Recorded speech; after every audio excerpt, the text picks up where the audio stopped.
Hi friends, మలయాళ cinema Kattalan Telugu dubbing ఈరోజు release అయింది. థియేటర్లకు వెళ్తే టికెట్లు ఎవరు తీసుకోవట్లేదని సినిమా షోలు కూడా క్యాన్సిల్ అయ్యాయి. ఈ సినిమా ఎక్కడ ఆడుతుందో, ఎక్కడ జనం ఉన్నారో కనుక్కొని కాచిగూడ వెళ్ళి పద్మావతి థియేటర్లో చూసాం.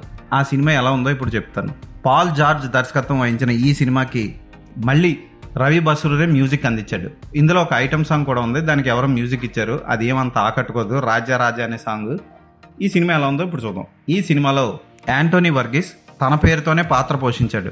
యాంటోనీ ఓ ఊరిని కాపాడడం కోసం, కార్టెల్ని జయించడం కోసం మారీ అన్నతో గొడవ పడతాడు. మారీ అన్న అంటే ఎవరు కాదు, సునీల్ అడవిలోకి వచ్చి ఆ అటవీ ప్రాంతంలోని ఏనుగులు చంపి ఆ దంతాలు ఎక్స్పోర్ట్ చేస్తూ ఉంటాడు. దాని మీదే సొమ్ము సంపాదిస్తూ ఉంటాడు.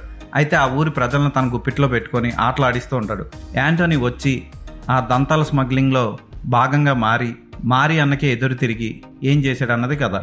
పుష్ప సినిమాలో ఎర్రచందనం తీసి ఏనుగు దంతం పెడితే అదే సినిమాని అటు తిప్పి ఇటు తిప్పి ఆ సినిమాలో నటించిన ఒకళ్ళిద్దరిని తీసుకొని అదే కలర్ గ్రేడింగ్తో అలాగే తీసిన సినిమా ఇది. పెద్దగా ఆకట్టుకోదు, ఒక్క సీన్ కూడా కొత్తగా ఉండదు. అన్ని బోరింగ్గా చిరాగ్గా అనిపిస్తాయి. ముఖ్యంగా అడవి ప్రాంతంలో ఏనుగులతో తీసిన సన్నివేశాలు కూడా బోర్ అనిపిస్తాయి.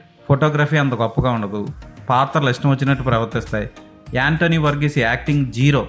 ఒకే ఎక్స్ప్రెషన్ ఫస్ట్ నుంచి లాస్ట్ వరకు.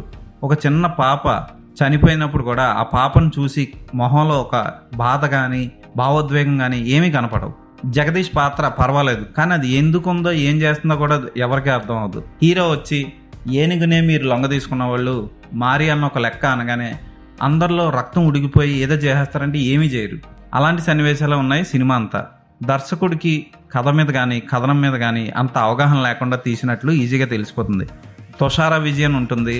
సెకండ్ హాఫ్లో వచ్చి ఆ పాత్ర కూడా బోర్ కొట్టిస్తుంది. ఎందుకు తీశారా ఈ సినిమా అన్న ఫీలింగ్ కలుగుతుంది మనకి. ఫస్ట్ హాఫ్కే పారిపోవాలనిపిస్తుంది. పోన్లే సెకండ్ హాఫ్లో ఏదైనా చూపిస్తాడంటే సెకండ్ హాఫ్లో కూడా కథ ఏం కదలదు. అన్నీ మనం ఎక్స్పెక్ట్ చేసినవే జరుగుతూ ఉంటాయి. కబీర్ దుహాన్ సింగ్ చేసింది కూడా ఏమి ఉండదు. మార్కో టైప్ బ్యాక్గ్రౌండ్ మ్యూజిక్ని రుద్ది వదిలేస్తాడు రవి బసూర్.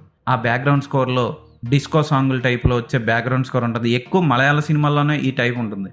ర్యాప్ పాడుతూ ఉంటారు ఆ పాటల్లో బ్యాక్గ్రౌండ్లో. హీరో అక్కడ చేసేది ఏముండదు. కొన్ని పాత్రలు ఎందుకు వస్తాయి ఎందుకు పోతాయో తెలియదు. సునీల్ విలనిజం వీక్ ఈ సినిమాకి నిజంగా చెప్పాలంటే. అయితే అతను ఆ పాత్రను బాగానే పోషించినా మనకి పుష్ప సినిమాలో ఆ పాత్రనే కంటిన్యూ చేసినట్లు ఫీలింగ్ కలుగుతూ ఉంటుంది మనకి.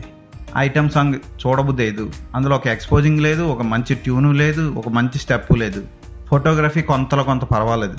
ఒక్క పాత్ర కూడా కంటిన్యూటీ ఉండదు. ఉదాహరణకి హీరో ఏనుగు దంతాలు అమ్మడం కోసం శ్రీలంక వెళ్దాం అనుకుంటాడు.